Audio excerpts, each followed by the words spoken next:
Economic star ಚಾನಲ್ಗೆ ಸ್ವಾಗತ.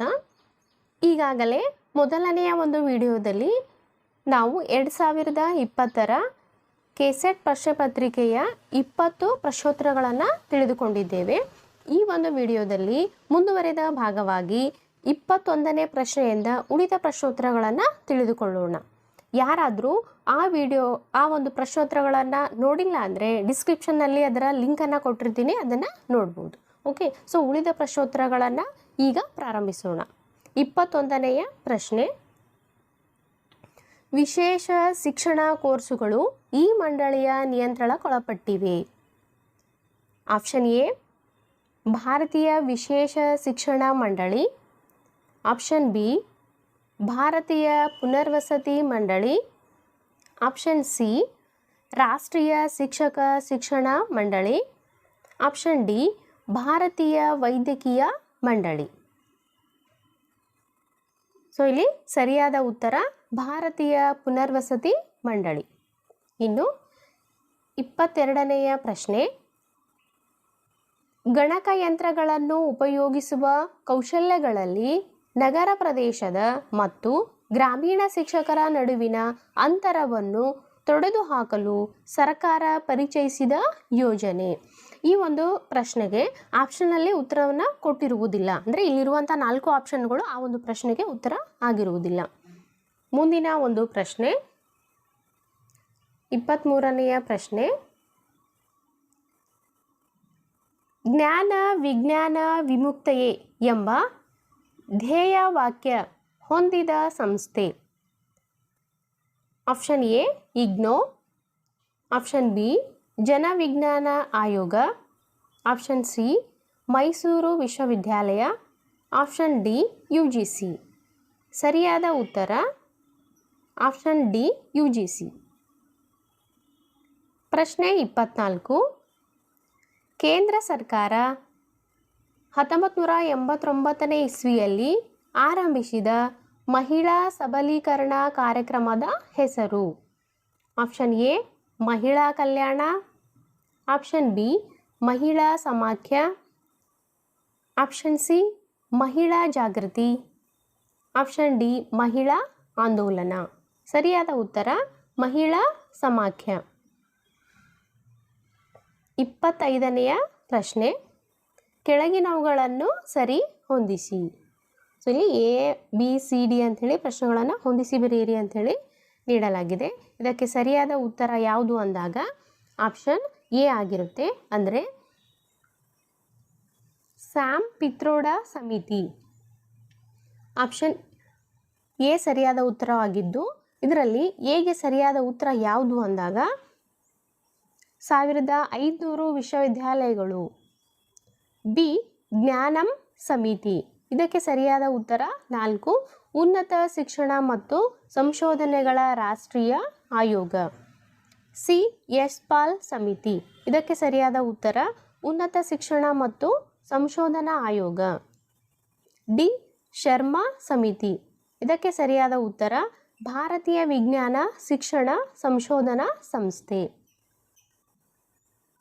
ಮುಂದಿನ ಒಂದು ಪ್ರಶ್ನೆ, ಪ್ರಶ್ನೆ 26,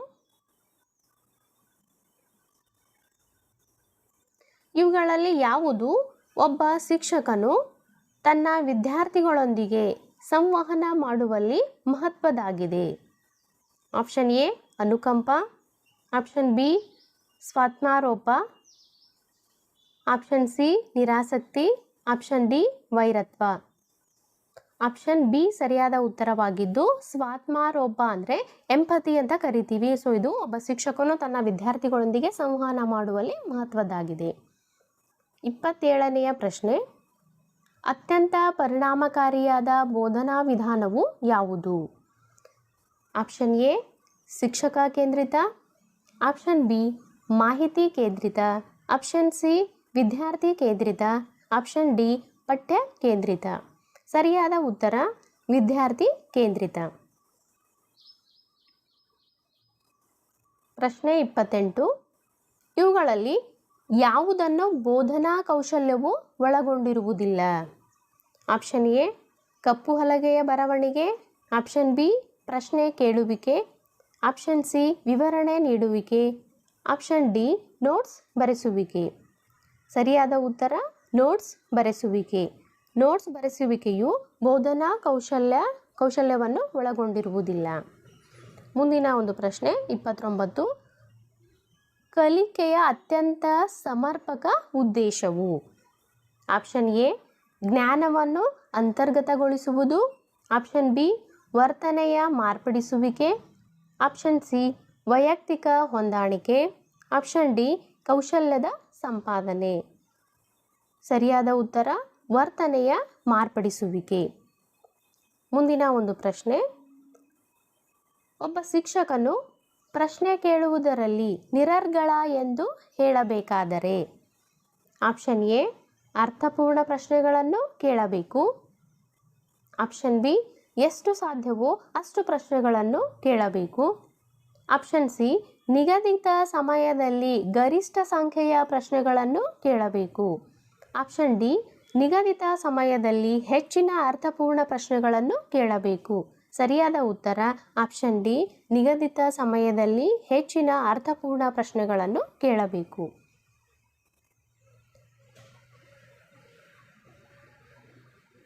ಮುಂದೆ 31ರಿಂದ 35ರವರೆಗಿನ ಪ್ರಶ್ನೆಗಳು ಕೊಟ್ಟಿರುವ ಒಂದು ಪಠ್ಯ ಆಧಾರದ ಮೇಲೆ ಅಂದರೆ ಪ್ಯಾರಾಗ್ರಾಫ್ ಅನ್ವಯಿಸುವಂಥ ಪ್ರಶ್ನೆ ಆಗಿರುತ್ತದೆ. ಅಂದರೆ ಈ ಪ್ಯಾರಾವನ್ನು ಓದ್ಕೊಂಡು ನಾವು ಅದಕ್ಕೆ ಉತ್ತರವನ್ನು ನೀಡಬೇಕಾಗುತ್ತೆ. ಸೊ ನಾನು ಇದನ್ನು ಓದ್ತಾ ಹೋಗ್ತೀನಿ, ನೀವು ಇದನ್ನು ಪೌಸ್ ಮಾಡಿ ನೋಡಿ ಪ್ರಶ್ನೆಗಳನ್ನು ಉತ್ತರಗಳನ್ನು ನೋಡ್ಕೋಬೋದು. ನೋಡಿ, ಕೊಟ್ಟಿರುವಂಥ ಒಂದು ಪ್ಯಾರಾಗ್ರಾಫ್ ಯಾವ ರೀತಿಯಾಗಿದೆ ಅಂದರೆ, ಮಹಿಳೆಯರ ಸ್ಥಾನ. ಈವರೆಗೂ ವಿವಾಹದ ಆಕರ್ಷಣೆಯನ್ನು ಯಶಸ್ವಿಯಾಗಿಯೇ ತಿರಸ್ಕರಿಸಿರುವ ನನ್ನ ಸ್ನೇಹಿತರೊಬ್ಬರು ನನಗೆ ಹೀಗೆ ಬರೆದಿದ್ದಾರೆ. ನಿನ್ನೆ ಮುಂಬಯಿಯ ಮಲ್ಬಾರಿ ಹಿಲ್ನಲ್ಲಿ ಮಹಿಳೆಯರ ಸಮಾವೇಶವೊಂದು ನಡೆಯಿತು. ಅಲ್ಲಿ ಅನೇಕ ಒಳ್ಳೆಯ ಭಾಷಣಗಳು ಆದವು ಹಾಗೂ ಅನೇಕ ಗೊತ್ತುವಳಿಗಳನ್ನು ಸ್ವೀಕರಿಸಲಾಯಿತು. ಸಾಯಂಕಾಲ ಮುಖ್ಯವಾಗಿ ಚರ್ಚೆಯಾದ ವಿಷಯವು ಶಾರದಾ ಮಸೂದೆಯಾಗಿತ್ತು. ನೀವು ಬಾಲಕಿಯರಿಗೆ ಅಂದರೆ ಯುವತಿಯರಿಗೆ 18 ವರ್ಷ ವಯಸ್ಸಾಗಿರಬೇಕೆನ್ನುವುದನ್ನು ಎತ್ತಿ ಹಿಡಿದಿರುವುದು ನಮಗೆ ಸಂತೋಷ ತಂದಿದೆ. ಇನ್ನೊಂದು ಮುಖ್ಯ ಗೊತ್ತುವಳಿಯು ಆಸ್ತಿಯ ವಾರಸುದಾರಿಕೆಯ ಕುರಿತು ಕಾನೂನುಗಳ ಬಗ್ಗೆ ಇತ್ತು. ನೀವು ಜನಜೀವನ ಮತ್ತು ಯಂಗ್ ಇಂಡಿಯಾ ಪತ್ರಿಕೆಗಳಲ್ಲಿ ಈ ವಿಷಯದ ಬಗ್ಗೆ ಒಂದು ಪ್ರಬಲವಾದ ಲೇಖನವನ್ನು ಬರೆದರೆ ಅದೆಷ್ಟು ಸಹಾಯವಾಗುತ್ತಿತ್ತು. ತಮ್ಮ ಜನ್ಮಸಿದ್ಧ ಹಕ್ಕನ್ನು ವಾಪಸ್ ಪಡೆಯಲು ಮಹಿಳೆಯರು ಯಾಕೆ ಭಿಕ್ಷೆ ಬೇಡಿಕೊಳ್ಳಬೇಕು ಅಥವಾ ಹೋರಾಟ ಮಾಡಬೇಕು? ಮಹಿಳೆಯರೇ ಜನ್ಮ ಕೊಟ್ಟಿರುವ ಪುರುಷರು ಬಹಳ ಹೆಗ್ಗಳಿಕೆಯಿಂದ ಅಬಲ ಅಂದರೆ ದುರ್ಬಲ ಲಿಂಗತ್ವದವರೆಂದು ನುಡಿಯುತ್ತಾ ತುಂಬ ಘನವಾದ ಉದಾರತೆಯಿಂದ ನಮಗೆ ಬರಬೇಕಾದದ್ದನ್ನು ಕೊಡುತ್ತೇವೆ ಎಂದು ಹೇಳುವುದನ್ನು ಕೇಳಿದಾಗ ಅದು ವಿಚಿತ್ರವಾಗಿ ಹಾಗೂ ದುರಂತಪೂರ್ಣ ಹಾಸ್ಯಮಯವೂ ಆಗಿ ಕಾಣುತ್ತದೆ. ಕೊಡುತ್ತೇವೆ ಎನ್ನುವ ಇದೆಂಥ ಅಸಂಬದ್ಧ ಮಾತು! ತಮ್ಮ ಕೈಯಲ್ಲಿ ಇರುವ ಪಶುಬಲವನ್ನು ಉಪಯೋಗಿಸಿ ಅನ್ಯಾಯವಾಗಿ ಕಿತ್ತುಕೊಂಡಿದ್ದನ್ನು ಆ ವ್ಯಕ್ತಿಗಳಿಗೆ ವಾಪಸ್ ಕೊಡುವುದರಲ್ಲಿ ಯಾವ ಘನತೆ? ಮಹಿಳೆಯರಿಗೆ ಆದರಪೂರ್ವ ನಡವಳಿಕೆ ಇದೆ. ಯಾವುದರಲ್ಲಿ ಮಹಿಳೆಯರು ಪುರುಷರಿಗಿಂತ ಕಡಿಮೆ ಮಹತ್ವದವರಾಗಿದ್ದಾರೆ? ಯಾಕೆ ಅವರಿಗೆ ಬರಬೇಕಾದ ಆಸ್ತಿಯ ಪಾಲು ಗಂಡಸರಿಗಿಂತ ಕಡಿಮೆಯಾಗಿರಬೇಕು? ಅದು ಸಮಾನವಾಗಿ ಯಾಕಿರಬಾರದು? ಇದನ್ನು ಒಂದೆರಡು ದಿನಗಳ ಹಿಂದೆ ನಾವು ಕೆಲವರೊಂದಿಗೆ ಬಿಸಿ ಬಿಸಿಯಾಗಿ ಚರ್ಚೆ ಮಾಡುತ್ತಿದ್ದೆವು. ಒಬ್ಬ ಮಹಿಳೆ ಹೇಳಿದರು, ನನಗೆ ಕಾನೂನಿನಲ್ಲಿ ಯಾವ ಬದಲಾವಣೆಯೂ ಬೇಡ. ನಮಗೆ ಈಗಿರುವುದರ ಬಗ್ಗೆ ಸಮಾಧಾನವಿದೆ.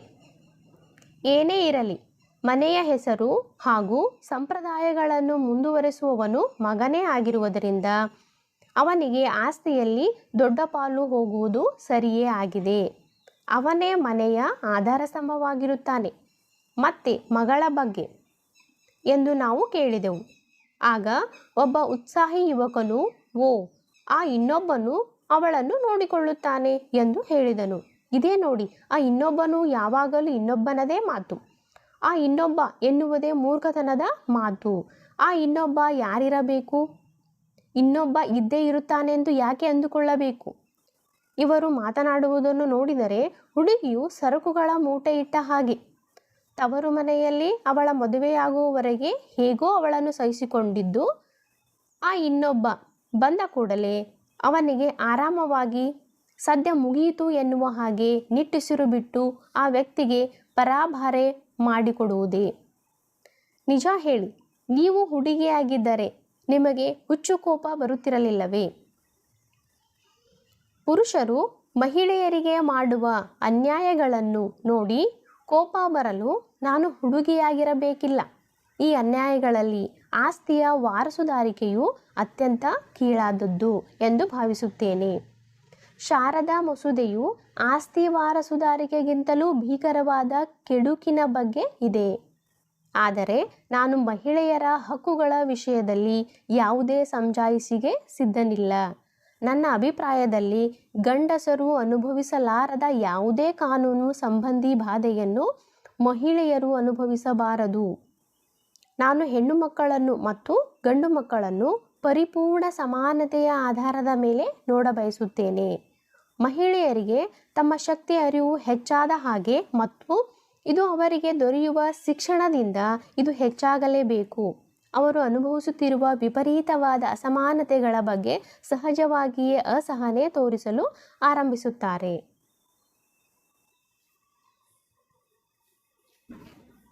ಆದರೆ ಕಾನೂನಿನಲ್ಲಿ ಅಸಮಾನತೆಗಳನ್ನು ನಿವಾರಣೆ ಮಾಡುವುದು ಕೇವಲ ಒಂದು ಸಿಹಿಗುಳಿಗೆ ಇದ್ದ ಹಾಗೆ. ಬಹಳ ಜನರು ಭಾವಿಸುವುದಕ್ಕಿಂತಲೂ ಹೆಚ್ಚು ಆಳವಾಗಿ ಈ ಕೆಡುಕಿನ ಬೇರುಗಳು ಇಳಿದಿವೆ. ಕೆಡುಕು ಇರುವುದು ಮನುಷ್ಯರಲ್ಲಿರುವ ಅಧಿಕಾರ ಮತ್ತು ಕೀರ್ತಿಯ ದುರಾಸೆಯಲ್ಲಿದೆ. ಅದಕ್ಕಿಂತ ಹೆಚ್ಚಾಗಿ ಪರಸ್ಪರರ ಬಗೆಗಿನ ಲೈಂಗಿಕ ಕಾಮನೆಯಲ್ಲಿದೆ. ಮನುಷ್ಯನು ಯಾವಾಗಲೂ ಅಧಿಕಾರಕ್ಕಾಗಿ ಆಸೆಪಟ್ಟಿದ್ದಾನೆ. ಆಸ್ತಿಯ ಒಡೆತನವು ಈ ಅಧಿಕಾರವನ್ನು ಕೊಡುತ್ತದೆ. ಈ ಅಧಿಕಾರದ ಆಧಾರದ ಮೇಲೆ ತನ್ನ ಸಾವಿನ ನಂತರವೂ ಬರುವ ಕೀರ್ತಿಗಾಗಿ ಅವನು ಆಸೆಪಡುತ್ತಾನೆ. ಆದರೆ ಆಸ್ತಿಯನ್ನು ಹೆಚ್ಚು ಹೆಚ್ಚಾಗಿ ಭಾಗ ಮಾಡುತ್ತಾ ಹೋದ ಹಾಗೆ ಇದು ಅಸಾಧ್ಯವಾಗುತ್ತದೆ. ಮುಂದಿನ ಪೀಳಿಗೆಯ ಎಲ್ಲರಿಗೂ ಆಸ್ತಿಯಲ್ಲಿ ಪಾಲುದಾರರಾದಾಗ ಇದು ಆಗಿಯೇ ಆಗುತ್ತದೆ. ಆದ್ದರಿಂದಲೇ ಆಸ್ತಿಯು ಹೆಚ್ಚಾಗಿ ಹಿರಿಯ ಪುತ್ರನಿಗೆ ಹೋಗುತ್ತದೆ. ಬಹುಪಾಲು ಮಹಿಳೆಯರು ವಿವಾಹಿತರಾಗಿರುತ್ತಾರೆ. ಆದ್ದರಿಂದ ಕಾನೂನು ಅವರ ವಿರುದ್ಧವಾಗಿದ್ದರೂ ವಾಸ್ತವದಲ್ಲಿ ಅವರು ತಮ್ಮ ಗಂಡಂದಿರ ಅಧಿಕಾರ ಹಾಗೂ ಸವಲತ್ತುಗಳಲ್ಲಿ ಪಾಲುದಾರರೇ ಆಗಿರುತ್ತಾರೆ. ಈ ಒಡೆಯರುಗಳ ಪತ್ನಿಯಾಗಿರುವುದಕ್ಕಾಗಿ ಮಹಿಳೆಯರಾಗಿರುವುದರಲ್ಲಿ ಸಂತೋಷ ಪಡುತ್ತಾರೆ. ಆದ್ದರಿಂದ ಅಸಮಾನತೆಗಳ ಬಗೆಗಿನ ವೈಚಾರಿಕ ಚರ್ಚೆಗಳಲ್ಲಿ ತೀವ್ರವಾದ ಸುಧಾರಣೆಗಳ ಪರವಾಗಿ ತಮ್ಮ ಮತ ಚಲಾಯಿಸಬಹುದಾದರೂ ತಮ್ಮ ಮತದ ಹಾಗೆ ನಡೆದುಕೊಳ್ಳುವ ಪ್ರಶ್ನೆ ಬಂದಾಗ ತಮ್ಮ ಸವಲತ್ತುಗಳನ್ನು ಬಿಟ್ಟುಕೊಡಲು ಇಷ್ಟಪಡುವುದಿಲ್ಲವೆನ್ನುವುದು ಕಂಡುಬರುತ್ತದೆ. ಸೊ ಇದಿಷ್ಟು ಏನಂದರೆ ಕೊಟ್ಟಿರುವಂಥ ಒಂದು ಪ್ಯಾರಾಗ್ರಾಫು. ಇದರ ಮೇಲೆ ಪ್ರಶ್ನೆಗಳನ್ನು ಯಾವ ರೀತಿ ಕೇಳಿದೆ ನೋಡಿ. ಪ್ಯಾರಾಗ್ರಾಫ್ ತುಂಬಾ ದೊಡ್ಡದು. ಇದಕ್ಕೆ 5 ಪ್ರಶ್ನೆಗಳು, ಅಂದರೆ 5 ಅಂದರೆ 10 ಅಂಕಗಳು ಬರುತ್ತವೆ ಇಲ್ಲಿ ನಮಗೆ. ಪ್ರಶ್ನೆ: ನಮಗೆ ಸಲ್ಲಬೇಕಾದದ್ದನ್ನು ನಮಗೆ ಕೊಡಿ ಎನ್ನುವ ಹೇಳಿಕೆ ತಿಳಿಸುವುದೇನೆಂದರೆ ಮಿತ್ರನು. ಆಪ್ಷನ್ ಎ ಉದಾರ ಚಿಂತನೆಯ ಪುರುಷ ರಾಜಕಾರಣಿ. ಆಪ್ಷನ್ ಬಿ ಪ್ರಗತಿಪರ ಪುರುಷ ಕ್ರಿಯಾಶೀಲ. ಆಪ್ಷನ್ ಸಿ ಒಬ್ಬ ಮಹಿಳೆ. ಆಪ್ಷನ್ ಡಿ ಸಂಪ್ರದಾಯವಾದಿ ಮಹಿಳೆ. ಸರಿಯಾದ ಉತ್ತರ ಒಬ್ಬ ಮಹಿಳೆ. 32ನೆಯ ಪ್ರಶ್ನೆ: ಪತ್ರವನ್ನು ಬರೆದಿರುವ ವ್ಯಕ್ತಿಯು ಪುರುಷರ ಬಗ್ಗೆ ತೀವ್ರ ವಿಮರ್ಶೆ ಮಾಡಲು ಕಾರಣವೆಂದರೆ? ಆಪ್ಷನ್ ಎ ಅವರು ಮಹಿಳೆಯರ ಬಗ್ಗೆ ಉದಾರತೆಯನ್ನು ತೋರಿಸುತ್ತಾರೆ. ಆಪ್ಷನ್ ಬಿ ಯಾವುದೇ ಸುಧಾರಣೆಯನ್ನು ಒಪ್ಪುವುದಿಲ್ಲ. ಆಪ್ಷನ್ ಸಿ ಮಹಿಳೆಯರ ವಿರುದ್ಧ ಹೆಚ್ಚು ಕಠೋರವಾದ ಕಾನೂನುಗಳನ್ನು ತರುತ್ತಾರೆ. ಆಪ್ಷನ್ ಡಿ ಮಹಿಳೆಯರ ಬೇಡಿಕೆಗಳ ಬಗ್ಗೆ ಸ್ಪಂದಿಸುವುದಿಲ್ಲ. ಸರಿಯಾದ ಉತ್ತರ ಅವರು ಮಹಿಳೆಯರ ಬಗ್ಗೆ ಉದಾರತೆಯನ್ನು ತೋರಿಸುತ್ತಾರೆ. ಮುಂದಿನ ಒಂದು ಪ್ರಶ್ನೆ 33. ಪತ್ರ ಬರೆದಿರುವ ವ್ಯಕ್ತಿಯ ವಾದವೆಂದರೆ ಬಹುಪಾಲು ಕುಟುಂಬಗಳು ಆಪ್ಷನ್ ಎ ಹೆಣ್ಣು ಮಕ್ಕಳ ಬಗೆಗಿನ ಜವಾಬ್ದಾರಿಯನ್ನು ತೊರೆಯಲು ಸಿದ್ಧವಾಗಿರುತ್ತವೆ. ಆಪ್ಷನ್ ಬಿ ಹೆಣ್ಣು ಮಕ್ಕಳನ್ನು ಶಾಪವೆಂದು ಭಾವಿಸುತ್ತವೆ. ಆಪ್ಷನ್ ಸಿ ಅವರ ಮದುವೆ ಆಗುವವರೆಗೆ ಮಾತ್ರ ಹೆಣ್ಣು ಮಕ್ಕಳನ್ನು ಸಹಿಸಿಕೊಳ್ಳುತ್ತವೆ. ಆಪ್ಷನ್ ಡಿ ಹೆಣ್ಣು ಮಕ್ಕಳ ಮೌಲ್ಯವನ್ನು ಗುರುತಿಸುತ್ತವೆ. ಸರಿಯಾದ ಉತ್ತರ ಅವರ ಮದುವೆ ಆಗುವವರೆಗೆ ಮಾತ್ರ ಹೆಣ್ಣು ಮಕ್ಕಳನ್ನು ಸಹಿಸಿಕೊಳ್ಳುತ್ತವೆ. ಪ್ರಶ್ನೆ 34. ಲೇಖಕರು ಶಾರದಾ ಮಸೂದೆಯನ್ನು ಬೆಂಬಲಿಸಲು ಕಾರಣವೇನು? ಆಪ್ಷನ್ ಎ, ಅವರು ಮಹಿಳೆಯರ ಬಗ್ಗೆ ಅನುಕಂಪ ಹೊಂದಿದ್ದಾರೆ. ಆಪ್ಷನ್ ಬಿ, ಮಹಿಳೆಯರಿಗೆ ಪುರುಷರ ಬೆಂಬಲ ಅವಶ್ಯಕವಾಗಿದೆ. ಆಪ್ಷನ್ ಸಿ, ಅವರಿಗೆ ಮಹಿಳೆ ಹಾಗೂ ಪುರುಷರ ನಡುವಿನ ಸಮಾನತೆಯ ಬಗ್ಗೆ ನೈಜವಾದ ನಂಬಿಕೆ ಇದೆ. ಆಪ್ಷನ್ ಡಿ, ಶಾರದಾ ಮಸೂದೆಯ ಎಲ್ಲ ಅಂಶಗಳ ಬಗ್ಗೆ ಅವರಿಗೆ ಸಮ್ಮತಿ ಇದೆ. ಸರಿಯಾದ ಉತ್ತರ ಆಪ್ಷನ್ ಸಿ, ಅವರಿಗೆ ಮಹಿಳೆ ಹಾಗೂ ಪುರುಷರ ನಡುವಿನ ಸಮಾನತೆಯ ಬಗ್ಗೆ ನೈಜವಾದ ನಂಬಿಕೆ ಇದೆ. 35ನೆಯ ಹಾಗೂ ಈ ಗದ್ಯಭಾಗದ ಕೊನೆಯ ಪ್ರಶ್ನೆ. ಗದ್ಯಭಾಗದ ಕೊನೆಯ ಭಾಗದಲ್ಲಿ ಲೇಖಕರು ನಿಮ್ಮ ಅಭಿಪ್ರಾಯದಲ್ಲಿ ಆಪ್ಷನ್ ಎ, ಅಲ್ಲಿಯವರೆಗೆ ತಾವು ಹೇಳಿದ್ದನ್ನು ವಿರೋಧಿಸಿಕೊಳ್ಳುತ್ತಾರೆ. ಆಪ್ಷನ್ ಬಿ, ಮಹಿಳೆಯರು ಆಸ್ತಿಯಲ್ಲಿ ಪಾಲುದಾರರಾಗುವಲ್ಲಿ ಅವರಿಗೆ ಮೀಸಲಾತಿ ಇದೆ.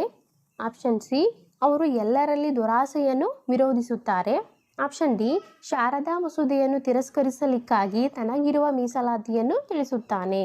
ಸೊ ಸರಿಯಾದ ಉತ್ತರ ಆಪ್ಷನ್ ಬಿ, ಮಹಿಳೆಯರು ಆಸ್ತಿಯಲ್ಲಿ ಪಾಲುದಾರರಾಗುವಲ್ಲಿ ಅವರಿಗೆ ಮೀಸಲಾತಿ ಇದೆ. ಸೊ ಈ ಗದ್ಯ ಭಾಗದಲ್ಲಿ ಈ ಒಂದು 35 ಪ್ರಶ್ನೆಗಳಿಗೆ ಉತ್ತರಗಳನ್ನು ಕೊಡಬೇಕಾಗುತ್ತೆ.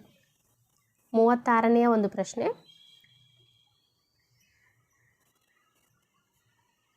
ಎ 20 ದಿನಗಳಲ್ಲಿ 5/4 ಕೆಲಸವನ್ನು ಮಾಡುತ್ತಾನೆ. ನಂತರ ಬಿ ಯನ್ನು ಕರೆದು ಮತ್ತು ಅವರಿಬ್ಬರು ಒಟ್ಟಿಗೆ 3 ದಿನಗಳಲ್ಲಿ ಉಳಿದ ಕೆಲಸವನ್ನು ಮುಗಿಸುತ್ತಾರೆ. ಎಷ್ಟು ಸಮಯ ಬಿ ಒಬ್ಬನೇ ಈ ಸಂಪೂರ್ಣ ಕೆಲಸ ಮಾಡಲು ತೆಗೆದುಕೊಳ್ಳುತ್ತಾನೆ? ಆಪ್ಷನ್ ಎ 23 ದಿವಸಗಳು, ಆಪ್ಷನ್ ಬಿ 37 ದಿವಸಗಳು, ಆಪ್ಷನ್ ಸಿ 37.5 ದಿವಸಗಳು, ಆಪ್ಷನ್ ಡಿ 40 ದಿವಸಗಳು. ಸರಿಯಾದ ಉತ್ತರ ಆಪ್ಷನ್ ಸಿ 37.5 ದಿವಸಗಳು. 37ನೆಯ ಒಂದು ಪ್ರಶ್ನೆ. ಈ ಕೆಳಗಿನ ಸರಣಿಯನ್ನು ಪೂರ್ತಿಗೊಳಿಸಿ. Option A 3399, option B 1136, option C 1399, option D 9933. So ಈ ಸರಣಿಯಲ್ಲಿ ಸರಿಯಾದ ಉತ್ತರ 3399. 38ನೆಯ ಒಂದು ಪ್ರಶ್ನೆ. ರಿಜೆಕ್ಷನ್ ಅನ್ನು ಸಂಕೇತ ಬಳಸಿ ಈ ಒಂದು ಆಲ್ಫಾಬೆಟ್ನಲ್ಲಿ ಬರೆಯಲಾಗಿದೆ. ಮೆಕ್ಯಾನಿಕ್ ಅನ್ನು ಸಂಕೇತ ಬಳಸಿ ಹೇಗೆ? 39ನೆಯ ಪ್ರಶ್ನೆ. ಒಬ್ಬ ಹುಡುಗ ಮನೆಯಿಂದ 4 ಕಿಲೋಮೀಟರ್ ಗಂಟೆಗೆ ನಡೆದುಕೊಂಡು ಹೋದರೆ ಶಾಲೆಯು ಆರಂಭವಾಗಲು 10 ನಿಮಿಷಗಳಿರುವಂತೆ ತಲುಪುತ್ತಾನೆ. ಅವನು 3 ಕಿಲೋಮೀಟರ್ ಗಂಟೆಗೆ ನಡೆದುಕೊಂಡು ಹೋದರೆ 10 ನಿಮಿಷ ತಡವಾಗಿ ಶಾಲೆಯನ್ನು ತಲುಪುತ್ತಾನೆ. ಶಾಲೆಗೆ ಅವನ ಮನೆಯಿಂದ ದೂರ ಎಷ್ಟು? Option A 6 kilometre, option B 4 kilometre, option C 5 kilometre, option D 3 kilometre. ಸರಿಯಾದ ಉತ್ತರ ಆಪ್ಷನ್ ಬಿ 4 ಕಿಲೋಮೀಟರ್. 40ನೆಯ ಪ್ರಶ್ನೆ. ಎರ ಹಣಕ್ಕೂ ಬೀರ ಹಣಕ್ಕೂ ಅನುಪಾತ 4:5 ಮತ್ತು ಬೀರ ಹಣಕ್ಕೂ ಸಿರ ಹಣಕ್ಕೂ ಅನುಪಾತ 2:3 ಹಾಗೂ ಎ ಹತ್ತಿರ 800 ಇದೆ. ಎ ಬಿ ಮತ್ತು ಸಿ ನಡುವೆ ಇರುವ ಒಟ್ಟು ಹಣವು ಆಪ್ಷನ್ ಎ ರೂಪಾಯಿ 2790, ಆಪ್ಷನ್ ಬಿ ರೂಪಾಯಿ 3100, ಆಪ್ಷನ್ ಸಿ 3300, ಆಪ್ಷನ್ ಡಿ 3620. ಸರಿಯಾದ ಉತ್ತರ ಆಪ್ಷನ್ ಸಿ 3300.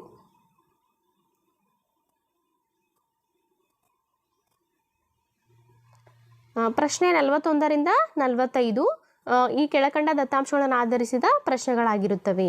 ದತ್ತಾಂಶಗಳನ್ನು ಒಂದ್ಸರಿ ನೋಡ್ಕೊಳ್ಳಿ, ಪ್ರಶ್ನೆಗಳನ್ನು ತಿಳಿದುಕೊಳ್ಳೋಣ.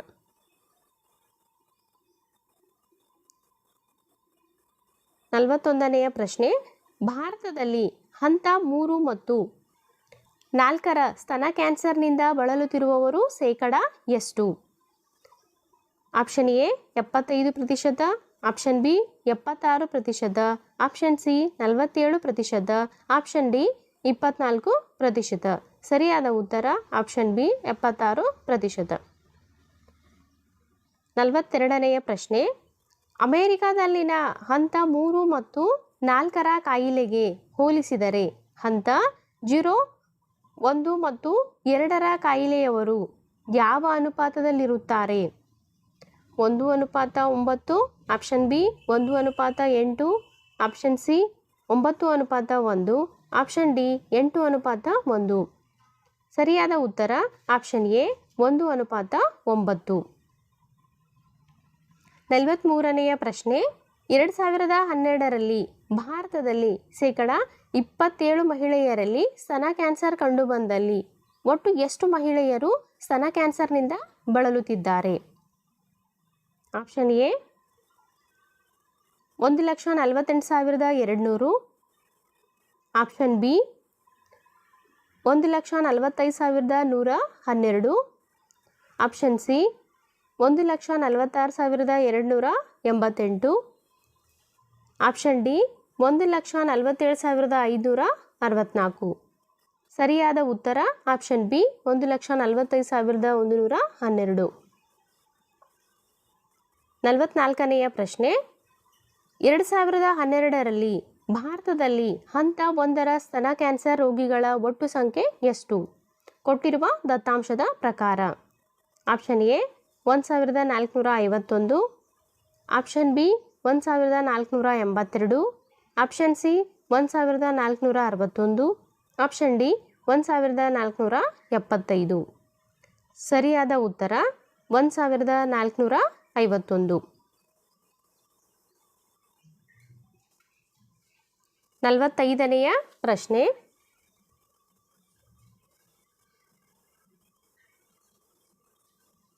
ಭಾರತದಲ್ಲಿ ಹಂತ 3 ಮತ್ತು 4ರ ಕಾಯಿಲೆಯವರಿಗೆ ಹೋಲಿಸಿದರೆ ಹಂತ 0, 1 ಮತ್ತು 2ನೇ ಕಾಯಿಲೆಯವರು ಯಾವ ಅನುಪಾತದಲ್ಲಿರುತ್ತಾರೆ?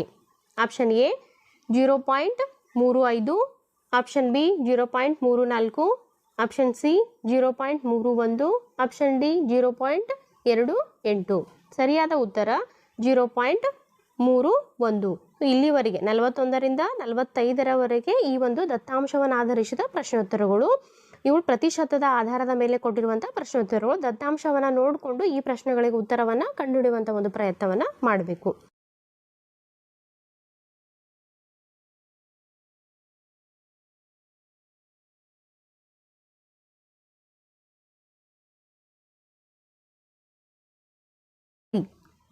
ನಲವತ್ತೇಳನೆಯ ಒಂದು ಪ್ರಶ್ನೆ, ವನ್ಯಜೀವಿ ಸಂರಕ್ಷಣಾ ಅಧಿನಿಯಮ ಜಾರಿಗೆ ಬಂದ ವರ್ಷ? Option A 1972, option B 1992, option C 2000, option D 2002. ಸರಿಯಾದ ಉತ್ತರ 1972, ಆಪ್ಷನ್ ಎ. ಮುಂದಿನ ಒಂದು ಪ್ರಶ್ನೆ, 48ನೆಯ ಪ್ರಶ್ನೆ, ಭಾರತೀಯ ಪ್ರಾಣಿ ವಿಜ್ಞಾನ ಮಂಡಳಿ ಝೂವಲಾಜಿಕಲ್ ಸೊಸೈಟಿ ಆಫ್ ಇಂಡಿಯಾ ಕೇಂದ್ರ ಕಚೇರಿ ಎಲ್ಲಿದೆ? Option A Bengaluru, option B New Delhi, option C Mumbai, option D Kolkata. ಸರಿಯಾದ ಉತ್ತರ ಆಪ್ಷನ್ ಡಿ ಕೋಲ್ಕತ್ತಾ. 49ನೆಯ ಪ್ರಶ್ನೆ, ರಾಷ್ಟ್ರೀಯ ವಿಪತ್ತು ನಿರ್ವಹಣಾ ಪ್ರಾಧಿಕಾರ ಯಾವ ಕೇಂದ್ರ ಸಚಿವಾಲಯದಡಿ ಕಾರ್ಯನಿರ್ವಹಿಸುತ್ತದೆ? ಆಪ್ಷನ್ ಎ ಪರಿಸರ, ಆಪ್ಷನ್ ಬಿ ಜಲಸಂಪನ್ಮೂಲ, ಆಪ್ಷನ್ ಸಿ ಗೃಹ, ಆಪ್ಷನ್ ಡಿ ರಕ್ಷಣೆ. ಸರಿಯಾದ ಉತ್ತರ ಆಪ್ಷನ್ ಸಿ ಗೃಹ. ಮುಂದಿನ ಮತ್ತು ಕೊನೆಯ ಪ್ರಶ್ನೆ, ಭಾರತದಲ್ಲಿ ಅತ್ಯಧಿಕ ಮ್ಯಾಂಗ್ರೋವ್ ಸಸ್ಯವರ್ಗ ಅಂದರೆ ನಿತ್ಯ ಹರಿದ್ವರ್ಣ ಹೊಂದಿದ ರಾಜ್ಯ ಯಾವುದು? Option A Madhya Pradesh, option B Gujarat, option C ಪಶ್ಚಿಮ ಬಂಗಾಳ, ಆಪ್ಷನ್ ಡಿ ಕರ್ನಾಟಕ. ಇದಕ್ಕೆ ಸರಿಯಾದ ಉತ್ತರ ಆಪ್ಷನ್ ಸಿ ಪಶ್ಚಿಮ ಬಂಗಾಳ. ಸೊ ಇಲ್ಲಿವರೆಗೆ ನಾವು 2020ರ ಕೆಸೆಟ್ ಪರೀಕ್ಷೆಯ ಎಲ್ಲ ಪ್ರಶ್ನೋತ್ತರಗಳನ್ನು ತಿಳಿದುಕೊಂಡಿದ್ದೇವೆ. ಈ ಪ್ರಶ್ನೋತ್ತರಗಳ ವಿವರಣೆ ಏನಾದರೂ ಬೇಕಾದರೆ ನೀವು ಕಮೆಂಟ್ ಮಾಡಿ. ಈ ಪ್ರಶ್ನೆಗಳನ್ನು ವಿವರಣಾತ್ಮಕವಾಗಿ ವಿವರಿಸುವ ಒಂದು ಪ್ರಯತ್ನವನ್ನು ನಾನು ಮುಂದಿನ ವಿಡಿಯೋದಲ್ಲಿ ಮಾಡ್ತೀನಿ. ಅದೇ ರೀತಿಯಾಗಿ 2021 ಹಾಗೂ 2018ರ ಕೆಸೆಟ್ ಪ್ರಶ್ನೆ ಪತ್ರಿಕೆಗಳನ್ನು ಮುಂದಿನ ತರಗತಿಗಳಲ್ಲಿ ತಿಳಿದುಕೊಳ್ಳೋಣ. Okay, thank you.